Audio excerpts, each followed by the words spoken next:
Баршаңызға қайырлы күн достар. Бүгін сіздермен дәмі тіл үйіретін, жып-жұмсақ болып шығатын дәмді пончиктердің рецептісімен бөлісетін боламын.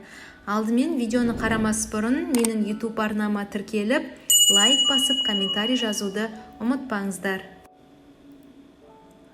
Алдымен ыдысымызға сүзбемізді, содан соң үккіштен өткізілген сыр, бір жұмыртқа, бір пучок ұсақтап туралған көк жуамызды саламыз.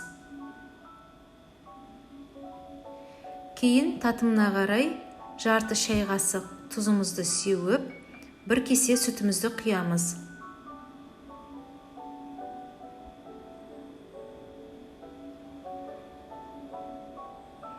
Бір келкі масса болғанша барлығын жақсылап араластырамыз. Мінекей толығымен араласты. Енді осының үстіне бір шай қасық разрыхлитель салып, електен өткізілген ұнымызды салатын боламыз.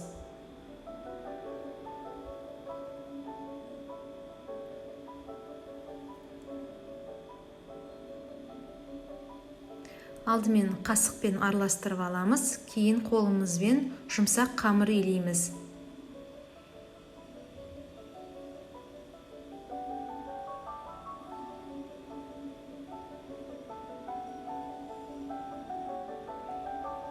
Қамырымыз жұмсақ, сәл ғана қолға жабысатындай болуы қажет. Мінекей енді осы дайын болған қамырымызды екі бөлікке бөліп, кезекпен жаятын боламыз.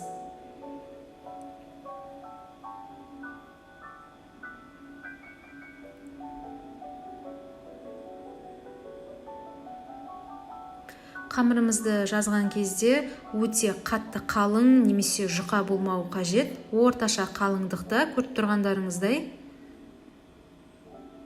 Содан соң оны бірнеше бөліктерге бөлеміз.